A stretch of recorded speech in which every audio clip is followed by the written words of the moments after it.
Bismillahirrahmanirrahim. Assalamu alaikum students. I welcome you all to lecture number 73 of mathematics for grade 9. Previous lecture में हमने तीन theorems discuss किए थे 12.2, 12.3 and 12.4. आज हम 12.5 थ्योरम स्टार्ट करेंगे.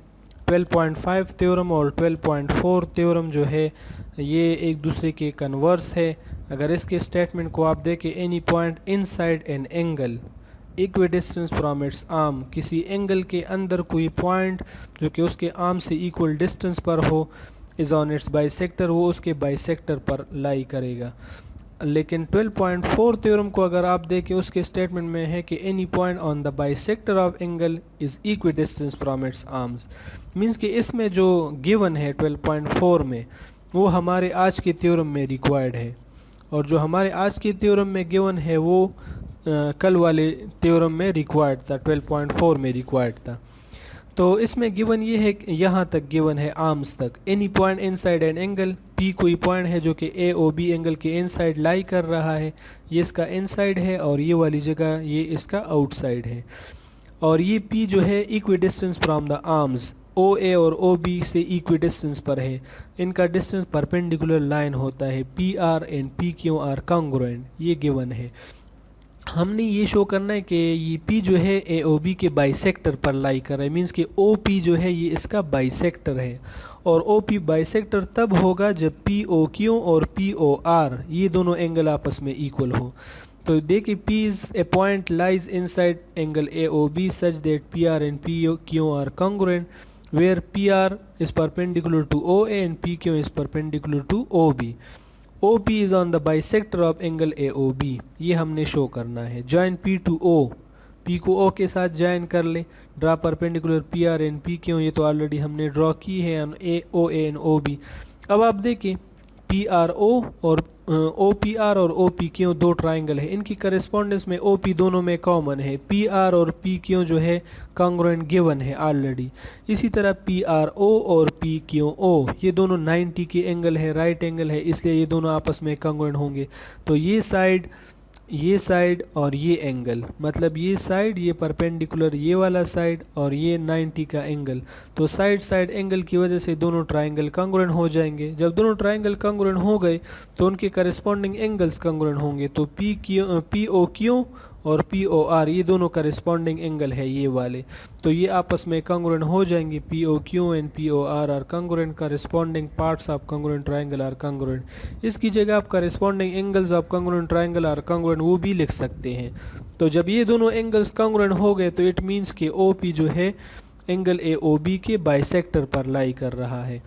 अच्छा, नेक्स्ट थ्योरम जो है वो 12.6 थ्योरम है. ये देखिए, an angle bisector of triangle is the bisector of the interior angle of triangle. जब हम एंगल बाइसेक्टर की बात करते हैं ना, तो वो ट्राइंगल के एंगल की इंटीरियर के ट्राइंगल के इंटीरियर एंगल का बाइसेक्टर होता है, एक्सटीरियर का नहीं.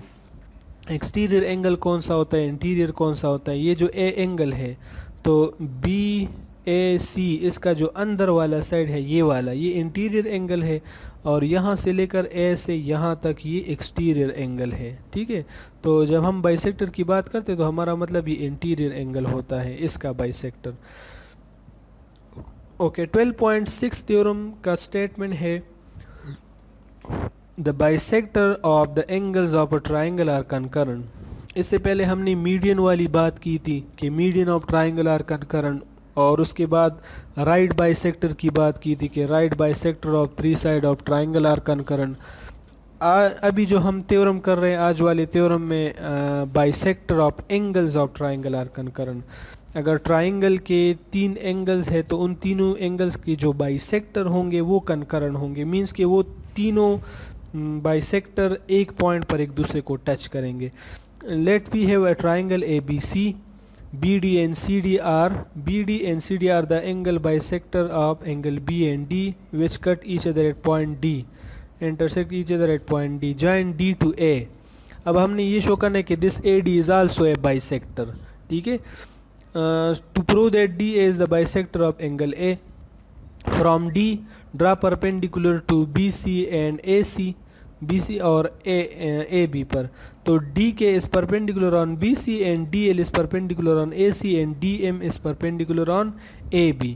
ठीक है, अब इसके बाद आप देख लें as D lies on the bisector of angle B, जब D एंगल B के बाइसेक्टर पर लाई कर रहा है तो इट मीन्स कि this D point will be equidistance from its arms, यानी DM and DK are congruent. So देखिए DK and DM are congruent, distance of D from the arms of angle B। अब DK और DM congruent है, ये equation 1 हो गया है। Similarly D lies on the bisector of angle C, जब angle C के बाइसेक्टर पर लाई कर रहे हैं तो DK and DL are congruent हो जाएंगे। तो DK DM की भी कॉन्ग्रुएंट है और DK DL की भी कॉन्ग्रुएंट है, तो DL और DM आपस में कॉन्ग्रुएंट हो जाएंगे फ्रॉम इक्वेशन 1 एंड 2।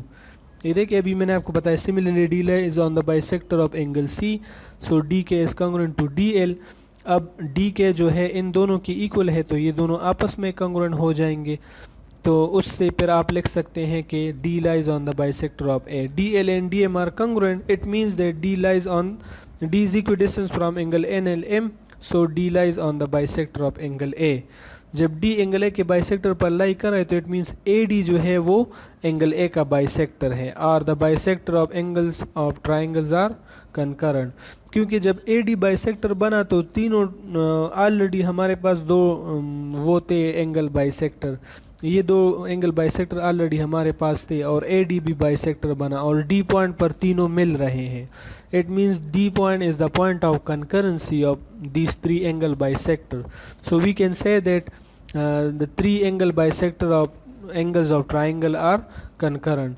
अच्छा, ये यहाँ तक जो था हमारा ये 12 चैप्टर के थ्योरम यहाँ पर ख़त्म होते हैं। इधर अगर आप देखें the point of concurrency of three angles angle bisector of triangle is called in centre. ये जो पॉइंट ऑफ कंकरेंसी होती है ना एंगल बाइसेक्टर की, इसको इन सेंटर कहते हैं।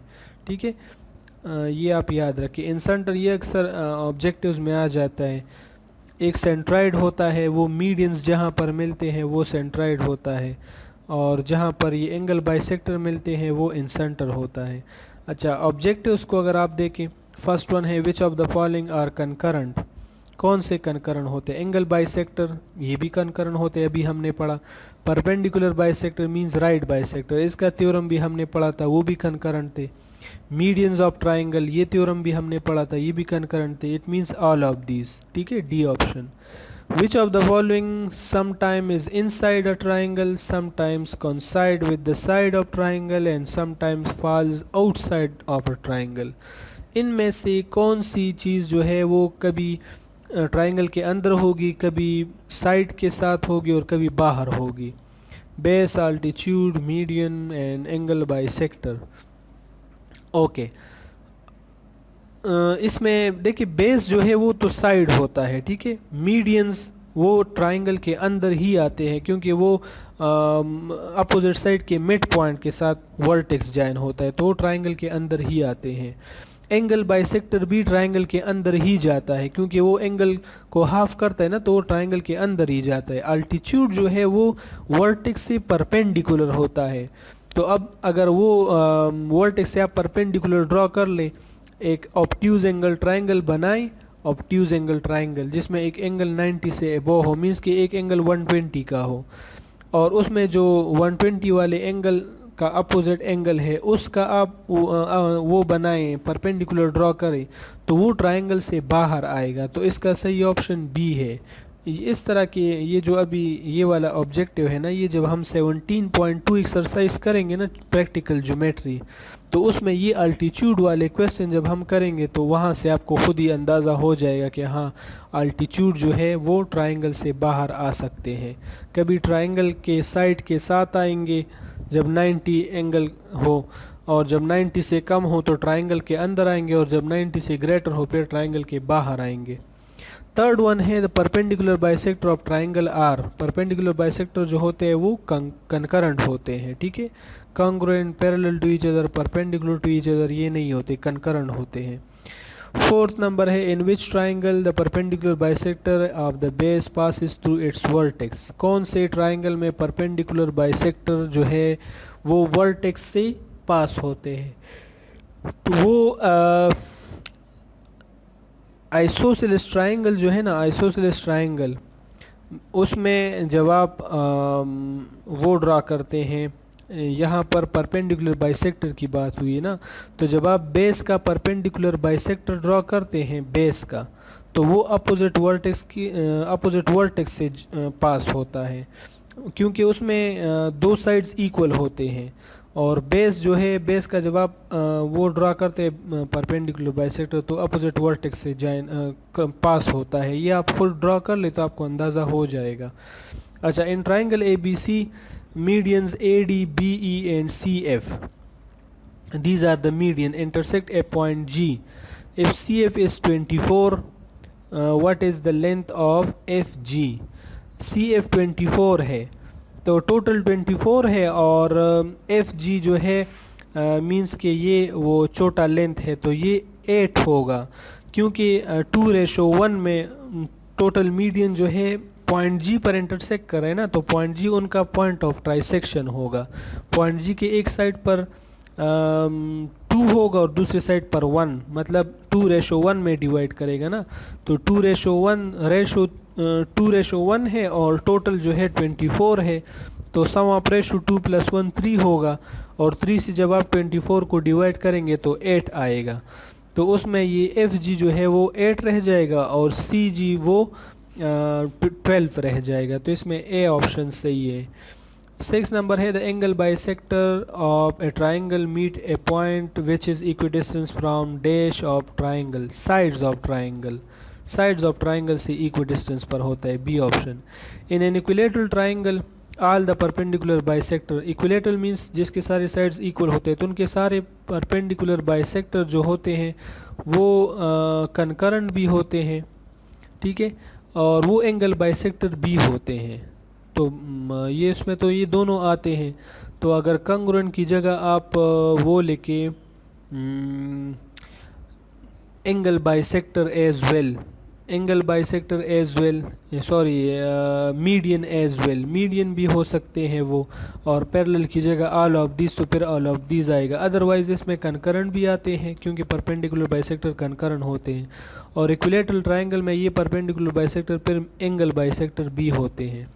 लास्ट वन है point of trisection, point of intersection of angle bisector of triangle is equidistance from sides, ये तो अभी इससे पहले हमने किया, ये वाला है, ये जो 6 नंबर है यही है, ठीक है। तो ये हमारा 12th चैप्टर था। इंशाल्लाह नेक्स्ट लेक्चर में हम ये समरी आप लोगों ने खुद देखनी है, नेक्स्ट लेक्चर में हम ये यूनिट 13 स्टार्ट करेंगे, sides and angles of triangle. In theorems की आप लोगों ने अच्छी तरह से प्रैक्टिस करनी है। अपना ढेर सारा ख्याल रखिएगा। अल्लाह हाफिज़।